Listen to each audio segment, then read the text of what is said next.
Hi, Anne. Hi, Emily. I'm really excited to have a conversation with you today. I'm really excited to talk to you too. I want to learn more about your art practice. Awesome. Let's get started. Yay! Cool. Tell me a little bit about where you grew up. I'm from Madison, Wisconsin, which is the capital of the state. I lived with my mom and my brother, and my mom's a microbiologist, so I feel like I spent a lot of time outside in nature.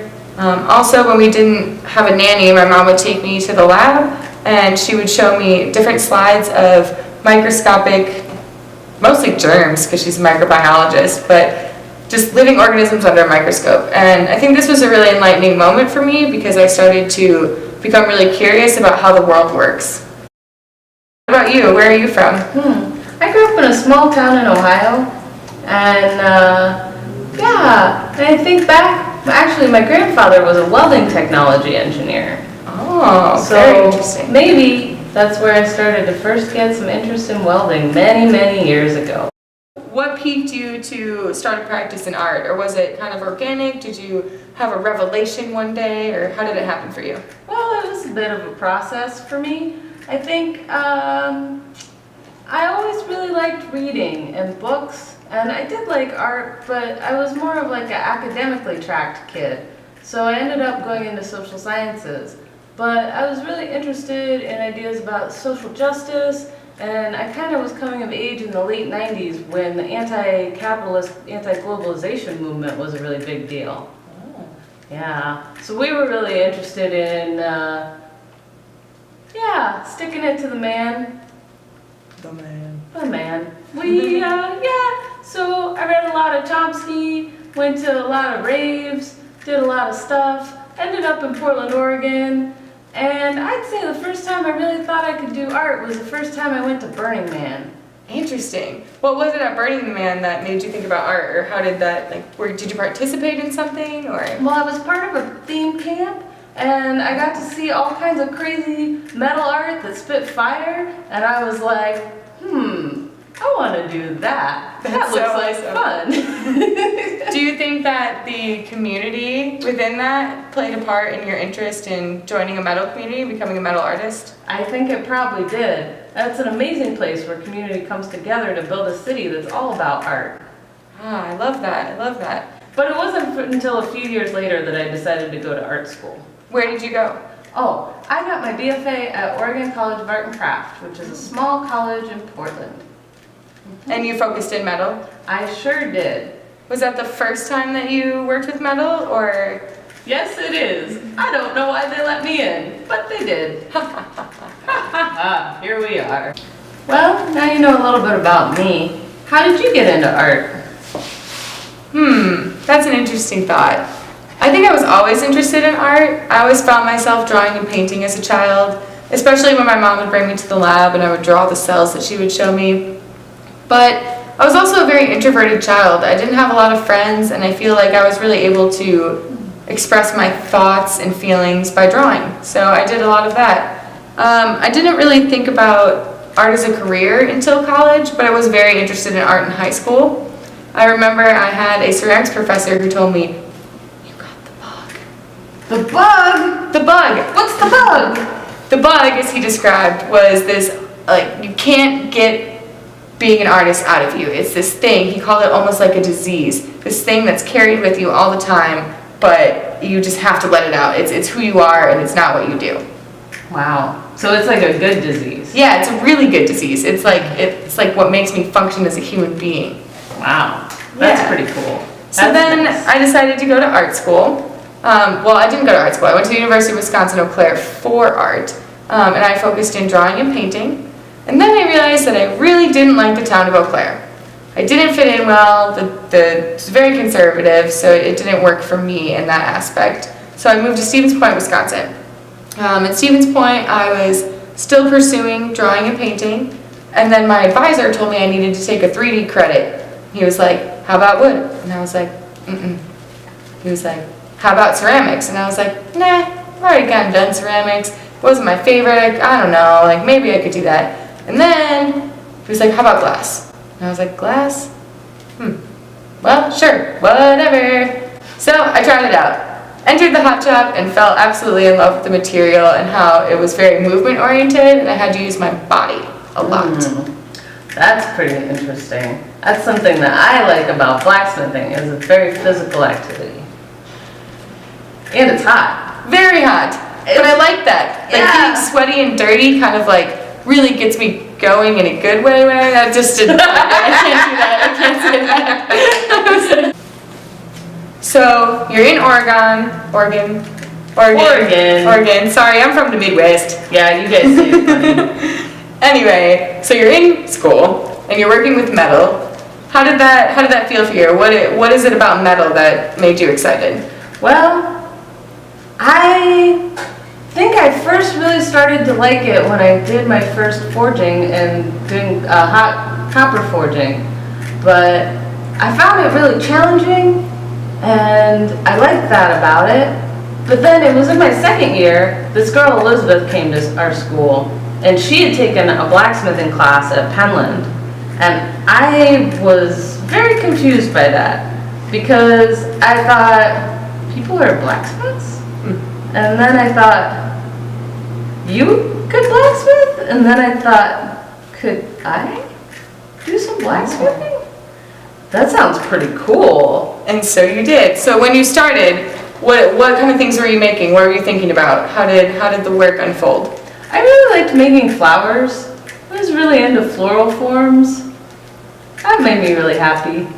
Was that what you focused upon mostly in undergrad? A little bit. Well, our school was very technical based, so it was a lot of technique based projects. We had a big focus on raising, which is making three-dimensional vessels out of flat sheet metal. And we did a silver teapot for our final project. That was like a big deal. And then we had a thesis project. And mine was kind of some mixed media and maybe some things that are coming back today in my MFA thesis. So that's a little bit about why I like metal. I could tell you more, I guess, but maybe later.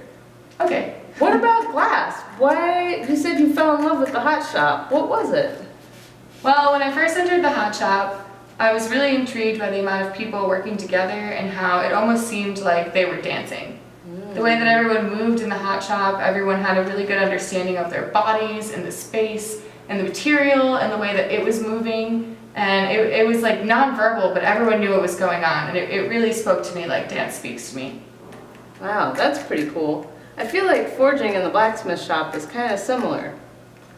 Yeah, and then I also thought about how glass as a material was able to kind of let me work with ideas that I was trying to work with that I felt like I couldn't get through in paint.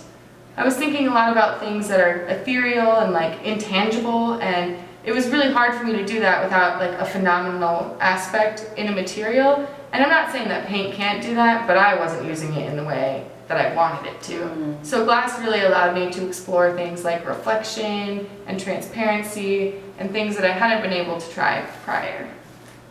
Wow, that sounds really cool.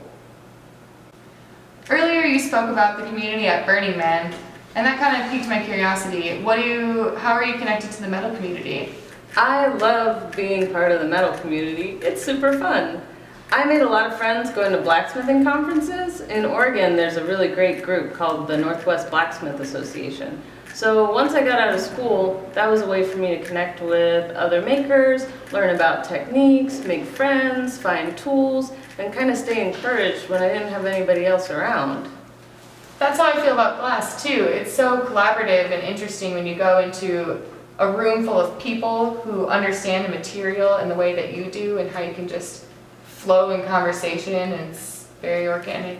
I feel like there's a certain personality that gets attracted to blacksmithing that can be a really fun kind of person to hang out with. They kind of tend to be people who aren't afraid to get dirty, work hard, be kind of sweaty, maybe gross, and make something really beautiful in a way that other people like aren't willing to work. Yeah, there's something about the being uncomfortable that's something not a lot of people are willing to do. Yeah, it makes us grow. Yeah. I like to suffer needlessly. Me too! Let's go to grad school! Sounds good! Yay! So Emily, tell me about how you ended up at VCU. That's a great question. Well, when I was an undergrad, I applied for a position through the Glass Art Society as the student director for the board. Whoa. And so I ended up getting it, and I met a lot of really incredible artists and curators that primarily work in glass. So that kind of enlightened me to how glass could possibly give me a career path. And through that, I met a man named Mark Petrovic, who really recommended that I apply to VCU. He's really good friends with Jack Wax, and he told me a lot about the program. Well, I didn't only apply to VCU, but it was really high up on my list. So I was thinking about grad school because I really wanted to challenge myself and push my work to the next level and really step outside of my comfort zone. What about you? What made you come to VCU? Well, I graduated with my BFA in 2008. So I was out of school for a long time before I decided to come to grad school. I was working for myself. I had a business called Riveted Rabbit Studio, and I did custom metalwork for people. And I worked in the shop. It was called Big Yellow with these guys, Rob Roy and Pete, and they're kind of wild pirates, and that was kind of fun. And then I took a job where I went to school as a studio manager. And I really liked being back in the arts community, and it gave me the opportunity to start doing some teaching with the kids camp and then studio school. And then I watched people go through the MFA program there.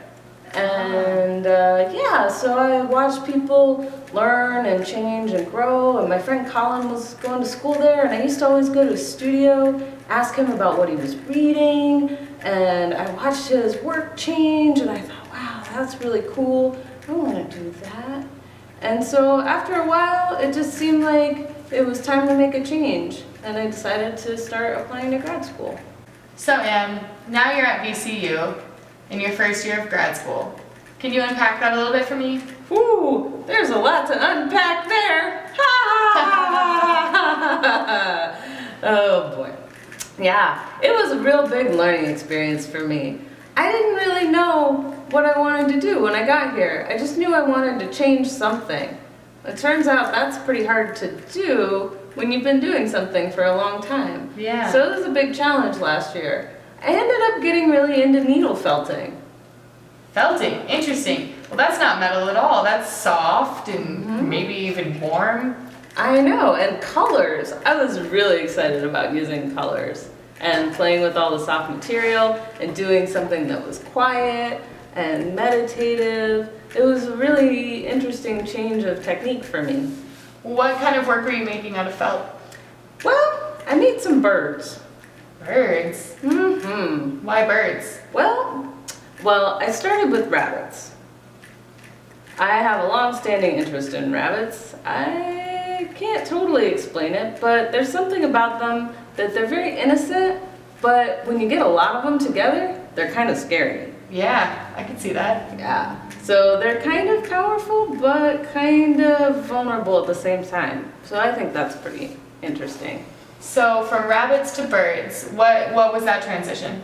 Well, I got really interested in the idea of the canary in the coal mine and the idea about us as a culture not listening to the warning signals that our environment is giving us about our impending doom and the fact that everything is going to shit.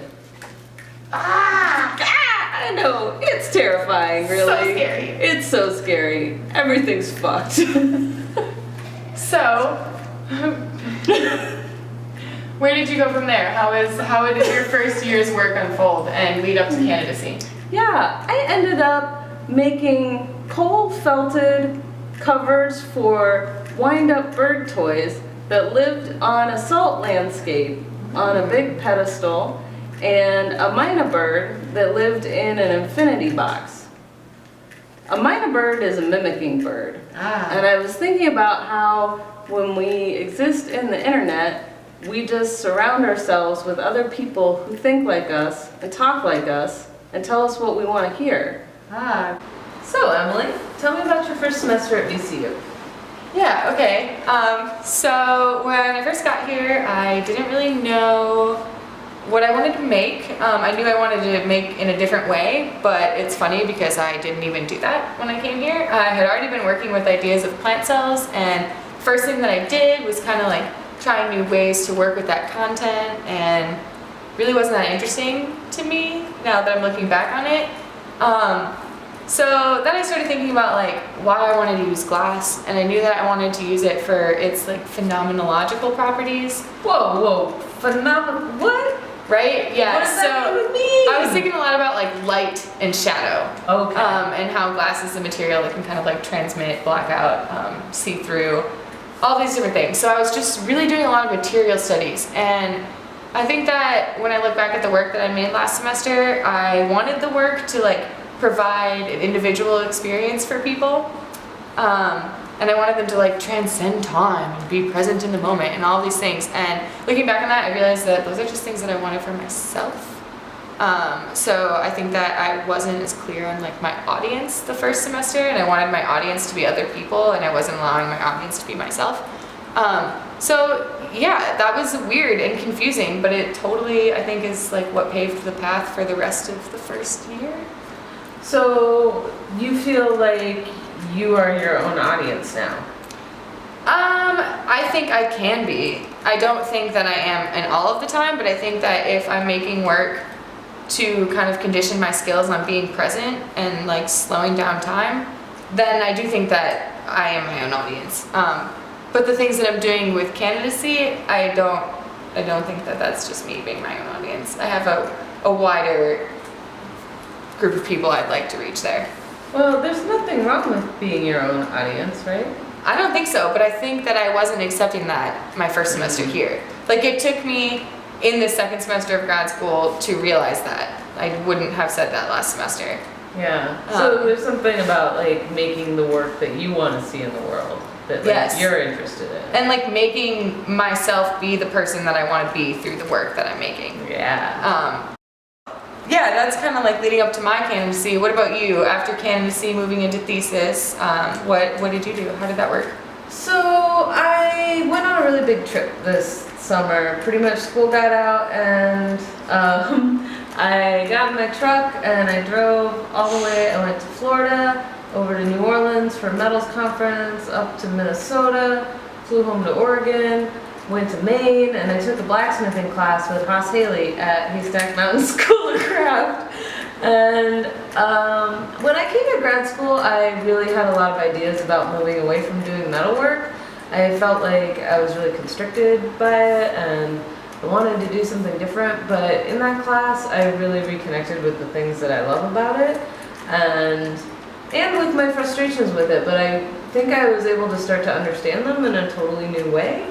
And so that was a really important experience for me this past summer. So did that kind of like allow you to maybe go back to metal in like your thesis year, or because you talked about how you wanted to not use it at first, but did that kind of make you want to use it again? Yeah, I mean, I've spent a long time learning how to work with this material, and it's a really challenging material, and I feel like I have a long way to go to learn to be really good with it, but I also don't want the need for technical proficiency to stop me from using it in an expressive way. And I started to really connect ideas around how blacksmithing is a very gendered craft because it's mostly guys who do it, and so it's been mostly men who have decided what is good and what is right. And I started to see the need for a space to open up possibility of the material by getting other people involved who can bring a different perspective. So that includes me, but then maybe also other people. And so I ended up starting a project with some friends of mine, a blacksmith named Rachel David who lives in New Orleans, and a blacksmith named Lisa Geertsen who lives in Seattle. And we're doing a project called the Women and Minorities Blacksmithing Initiative. Nice, very cool. And that's up and coming, or something you've already completed? So we will have our first event in August. It's going to be at the Cascadia Center for Arts and Crafts. It's on Mount Hood in Oregon. At Government Camp, there's a blacksmithing shop, and we're bringing 13 blacksmiths from across the country. We range in age from 30 to almost 70.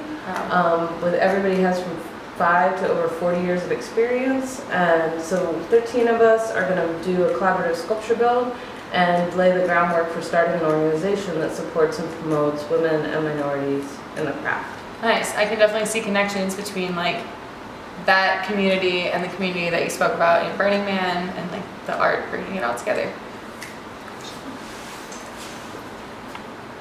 We're coming up to your candidacy show. That's a pretty exciting moment in grad school. Is it? I think so. I'm excited for you. No, So- I'm excited too. I am excited. Okay, so tell me about what you got going on. Yeah, so it's been quite a transition, both conceptually and I think like physically manifesting the work. I think last semester I was really interested in like engaging the senses and how I wanted more senses to be engaged in the work than just like a visual experience. So that kind of like brought me on the trajectory of thinking like, how do we perceive senses, which brought me to the body, and I've been hanging out on the body for a while now. So the candidacy work, I'm exploring how we inhabit space and the boundaries of our body, and the way that I'm doing that is through looking at the negative spaces of the body. So I am making glass objects that are going to fit into the negative spaces of bodies, and then I have models who will be activating the work. So I think it's, I've learned a lot from like the research that I've done and from making the work, but I also think that the opening is going to be a really important thing for me, because this work does engage like models, and then the models are engaging with an audience, and that's something I haven't seen from the work yet. What kind of research do you do? What does that mean in your practice? Yeah, so I've been doing a lot of different research actually. So researching artists, I've been looking a lot at Rebecca Horn's work, also Ana Mendieta, Rachel White-Reed. But I've also been doing a lot of research in dance and dance theory. So there is a certain guy named Rudolf Laban who came up with this theory. It's space harmony, and within that he has this theory of a kinesphere. And a kinesphere is this kind of like imaginary space around your body that you can occupy from like a static point of standing. So I really dove into that idea, and that's where my kind of conceptualization for my kinesphere piece came from, which is a glass wearable that occupies my own body's physicality. So yeah, I've been diving into that wormhole a little bit. What else have I been looking at? I don't know. I can't think off the top of my head. That sounds like a lot. Yeah, it is a lot. Yeah. So you have research into artists and dance theory, and you're looking at glass as a craft and engaging in performance and documentary photography. So it sounds like you're covering a lot of different kinds of ground in your work right now.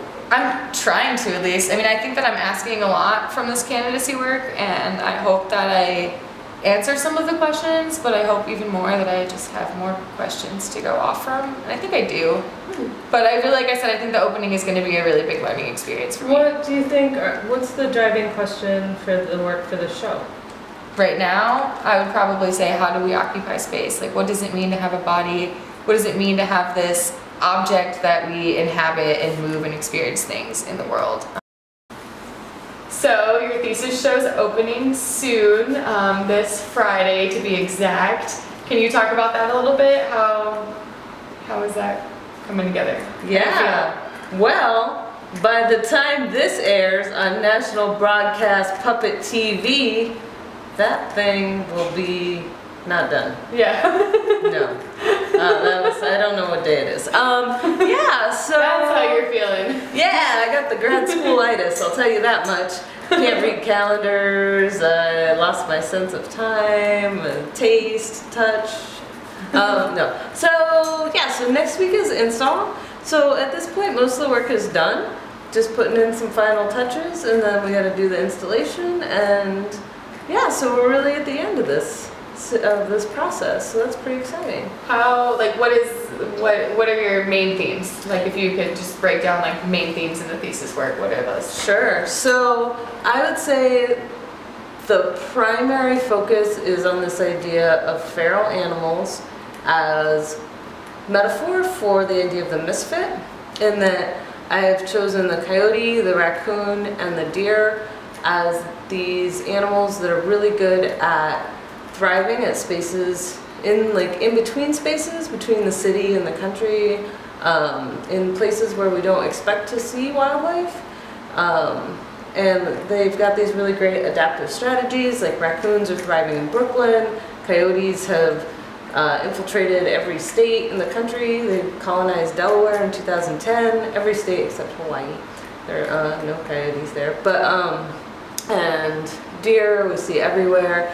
So just thinking about what it means to try to find a place for yourself if you're maybe feel a little bit on the outside of things, and then how you find your community, and like maybe how you make your own place if you can't find a place that works for you. So these animals are kind of existing in an installation that has both, it has a lot of fake nature, fake grass and flowers.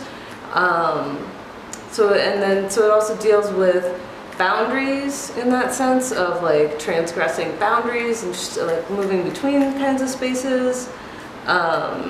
So the coyote is made from laser cut felt that references ironwork motifs. The deer incorporates expanded steel, which is used in fencing. And they're also kind of hybrids where they bring soft and hard materials together, like the raccoons, or fake fur with metal hands and feet. So there are these hybrid, misfit, feral animals that are learning to exist in between space. I think it's really interesting how you said like finding your place within something and like finding your place within a community, especially with the premise of our graduate seminar class right now and the whole reason that we're having this conversation today. So with that, thank you for talking to me today. Emily, thank you for your time today. Woohoo! Mwah.